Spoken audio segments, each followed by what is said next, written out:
Assalamualaikum warahmatullahi wabarakatuh. Kembali lagi bersama saya. Pada kali ini saya akan menjelaskan PowerPoint tentang operator sekolah, ya. Tugas operator sekolah, fungsi dan pengertian operator sekolah itu sendiri. Nah, teman-teman pasti sudah mengetahui, terutama yang bekerja di sekolah, sudah sering melihat ya apa itu operator sekolah, bagaimana cara dia bekerja, bagaimana cara dia penginputan data gitu teman-teman. Nah, di sini saya akan memaparkan materi tentang pengertian operator sekolah yang menurut saya ketahui, yang saya alami. Nah, karena pada saat ini saya juga bekerja sebagai operator sekolah di salah satu sekolah, yaitu sekolah menengah atas.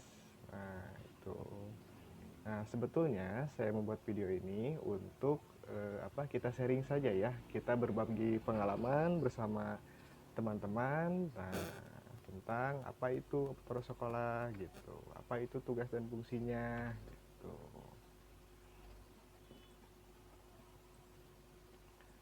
Oke, apa itu operator sekolah? Nah, operator sekolah adalah tenaga kependidikan yang bertugas menginput sejumlah informasi berupa data sekolah serta mengirimnya secara online ke server pusat ataupun Kemdikbud. Data-data yang diinputkan oleh operator sekolah menjadi dasar serta acuan kebijakan pembelajaran pastinya.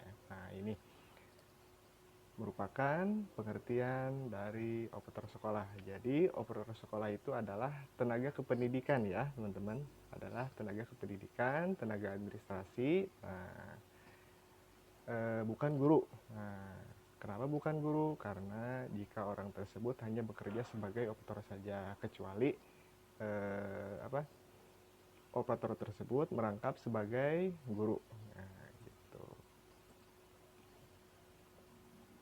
Next, apa sajakah tugas dari operator sekolah itu?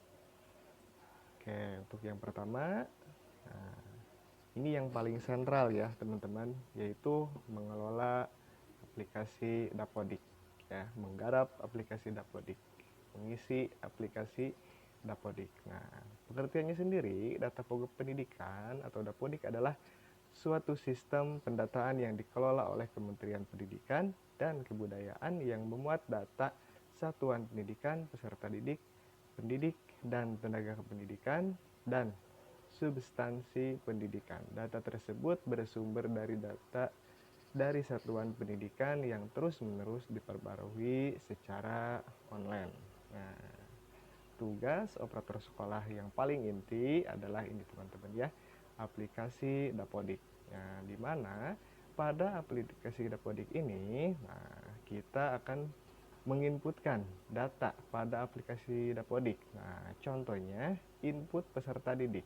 Nah, yang paling inti, input peserta didik itu pada Dapodik versi sekarang, pada saat tahun ajaran baru itu melakukannya dengan cara tarik data ya, tarik data pada web Dapodik Dasmen. Nah, melakukan tarik data kalau siswa baru tersebut berasal dari SMP. Nah, gitu. Kalau misalnya siswa baru tersebut berasal dari Kemenag, ya tinggal di klik saja di sini, option Kemenag misalnya di SSO-nya gitu, yang paling utama. Nah, setelah input peserta didik, pasti peserta didik tersebut masuk ke aplikasi Dapodik setelah operator sekolah itu melakukan tarik data. Nah, muncul siswa tersebut. Nah, kemudian tugas operator sekolah selanjutnya adalah merapihkan data peserta didik tersebut, ya, meliputi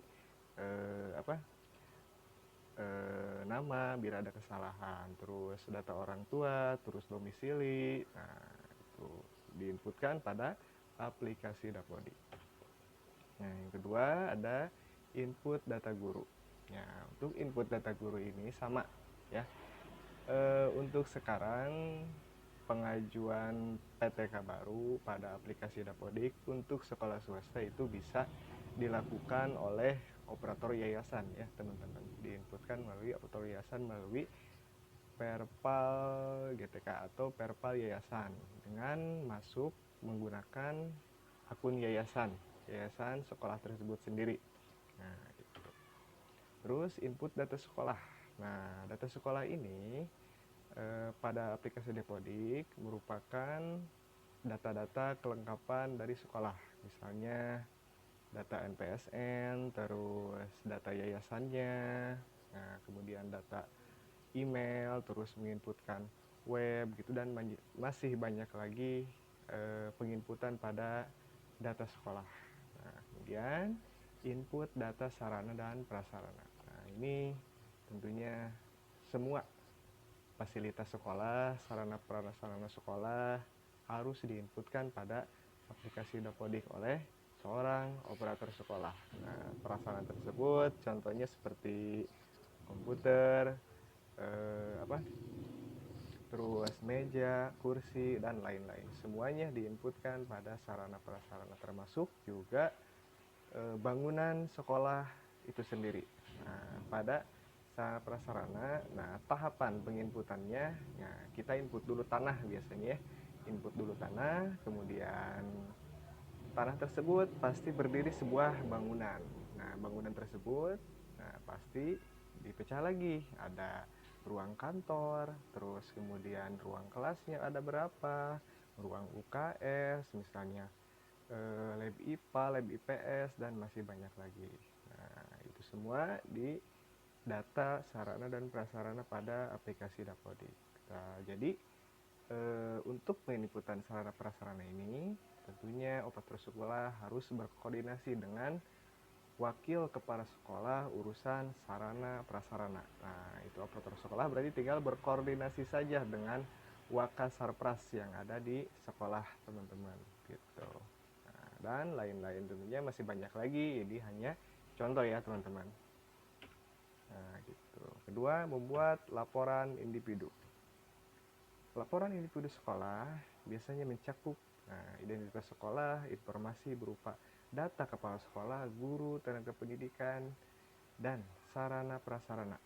Nah, jadi setelah operator sekolah menginputkan data-data pada aplikasi Dapodik, kemudian melakukan sinkronisasi ke server pusat. Nah, operator sekolah juga wajib ya, wajib untuk membuat laporan individu.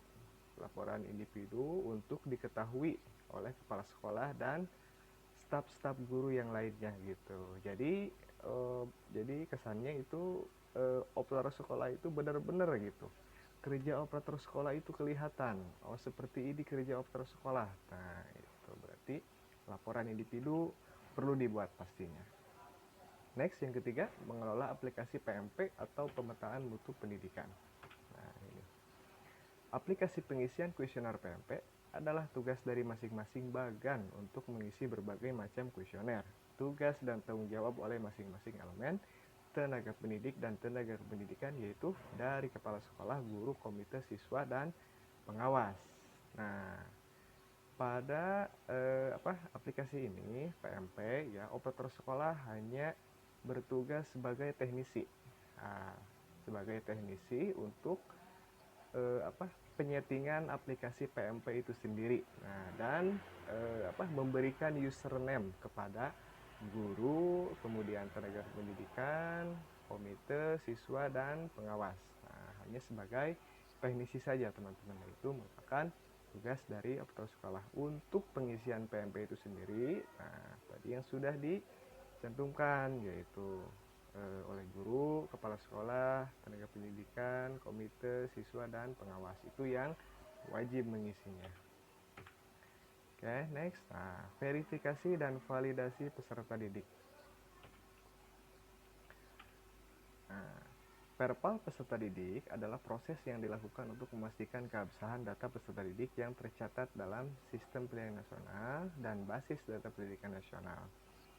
Nah, untuk melakukan cek dan recheck pada halaman, nah, ada di sini saya cantumkan linknya ya, sdm.data.kemdikbud.go.id. Nah, biasanya Perpal validasi peserta didik ini, nah, setelah operator sekolah itu selesai menginputkan data, kemudian melakukan sinkronisasi, yaitu tugas selanjutnya melakukan verbal dan validasi. Kenapa harus di verbal?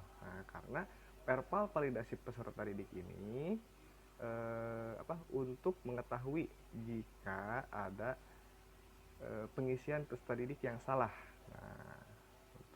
Misalnya nama dan nomor induk KTP atau NIK.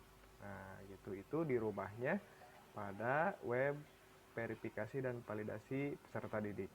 Gitu. Oke, next. Melakukan pengajuan KIP Kartu Indonesia Pintar bagi siswa kurang mampu. Pada aplikasi Dapodik. Lagi-lagi Dapodik ya, teman-teman. Tentunya tadi kembali lagi Dapodik. Dapodik ini menjadi aplikasi yang paling sentral untuk sekolah ya. Jadi sekolah yang sekarang itu wajib mempunyai aplikasi Dapodik gitu. Jangan sampai ketinggalan. Gitu.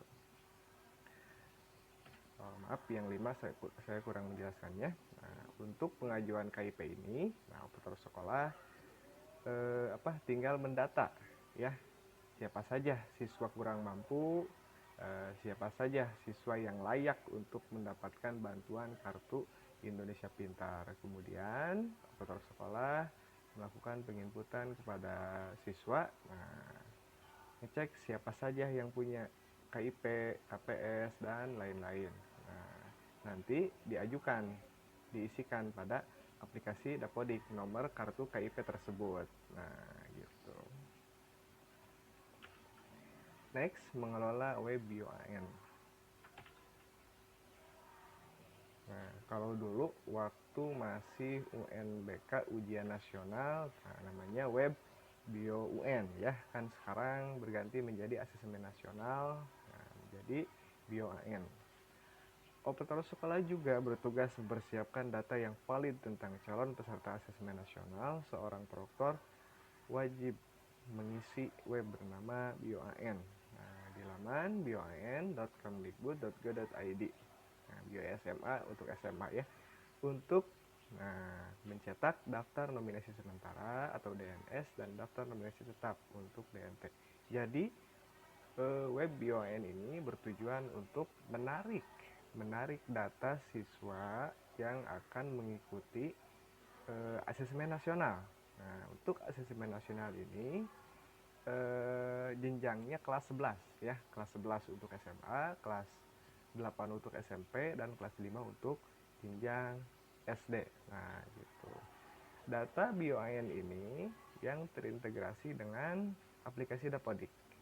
Jadi pada web BOAN teman-teman tidak bisa memperbaiki atau mengecek jika ada kesalahan nama peserta. Teman-teman pastinya harus juga kembali lagi kepada Dapodik untuk memperbaiki isian yang salah tentang data siswa, kemudian melakukan sinkronisasi lagi, kemudian tarik lagi pada web BOAN. Itu intinya Dapodik juga ya. Gitu. Oke, next, mengelola aplikasi Erapor. Ini. Aplikasi Erapor sendiri merupakan opsi atau alat bantu bagi guru dan satuan pendidikan melakukan pelaporan hasil belajar peserta didik untuk disampaikan kepada orang tua atau wali murid yang terintegrasi dengan aplikasi Dapodik. Sebetulnya teman-teman ya, untuk rapot yang berbau rapot, itu tugas dari Wakak Kurikulum. Dikarenakan sekarang ada yang baru yaitu aplikasi Erapor, di mana rapot yang sekarang tidak lagi menggunakan tulis tangan ya, tetapi menggunakan aplikasi langsung. Ini pasti mengakibatkan atau melibatkan operator sekolah juga pastinya gitu. Tugas operator sekolah dalam mengelola aplikasi Erapor ini yaitu bekerja sebagai admin ya, admin Erapor. Pada admin Erapor, biasanya menyeting data-data rapot, misalnya menarik data sekolah gitu, terus data-data guru, data mata pelajaran, terus kemudian input KKM dan melakukan print rapot gitu atau cetak rapot. Nah, termasuk aplikasi rapot ini juga pengerjaannya oleh semua guru ya. Nanti semua guru akan mendapatkan username dan passwordnya untuk login, kemudian mengisi rapot dari mata pelajarannya masing-masing, nah yang diberikan oleh operator sekolah itu sendiri ya. Oke, yang terakhir, operator sekolah bertugas menjadi proktor asesmen nasional berbasis komputer atau ANBK. Proktor itu sendiri adalah petugas atau orang yang bertanggung jawab dalam melaksanakan teknis pelaksanaan ANBK yang disetting pada web asesmen nasional anbk.kemdikbud.go.id. Nambah lagi ya teman-teman, tugas dari proktor tugas dari operator sekolah itu sendiri. Nah, asesmen nasional sendiri, nah untuk jenjang SMA biasanya dilaksanakan kisaran bulan Juli sampai akhir Agustus. Juli biasanya melakukan simulasi, nah Agustus geladi, kemudian akhir Agustusnya itu asesmen yang utama. Nah ini tugas proktor, tugas operator sekolah tahunan gitu menjadi proktor gitu. Jadi operator sekolah juga dalam menjadi proktor itu wajib mengelola ini BioAN ya, BioAN asesmen nasional. Nah, nanti di BioAN ini bukan BioAN, web asesmen nasional ini operator sekolah harus menyeting ya, harus menarik data siswa dari BioAN yang tadi yang sudah kita tarik pada aplikasi Dapodik gitu, kemudian ditarik pada web BioAN, kemudian menyetingnya gitu, pesertanya siapa saja, terus melakukan pengaturan sesi, terus mendaftarkan komputer server gitu, dan masih banyak lagi. Kemudian juga proktor sekolah ini yang bertugas untuk menjalankan aplikasi CBT Sync ya pada saat pelaksanaan asesmen nasional berbasis komputer ini. Nah, itu saja mungkin teman-teman paparan mengenai tugas dan fungsi serta pengertian dari operator sekolah yang saya ketahui, yang pernah saya alami, dan yang pernah saya kerjakan. Nah, gitu. Jadi tugas operator sekolah ini merupakan tugas yang paling penting ya, operator sekolah itu sendiri, karena seorang operator sekolah itu harus rela bergadang teman-teman ya, harus rela kurang tidur pada malam harinya karena jaringan itu lancar ya, dari jam 9 sampai jam 3 pagi biasanya gitu. Nah, mudah-mudahan paparan materi dari saya menjadi bermanfaat bagi teman-teman semua. Nah, ini hanya sharing dari saya bukannya menggurui, saya bukan menggurui atau memberikan materi yang lebih baik gitu. Intinya kita hanya sharing saja itu seputar menjadi operator sekolah gitu. Nah, tugas-tugas yang harus dipersiapkannya adalah seperti itu ya, gambaran untuk tugas dari operator sekolah sendiri. Oke, sekian dari saya teman-teman. Nah, bagaimana menurut teman-teman? Silahkan isi di kolom komentar. Sampai jumpa di video saya berikutnya. Wassalamualaikum warahmatullahi wabarakatuh.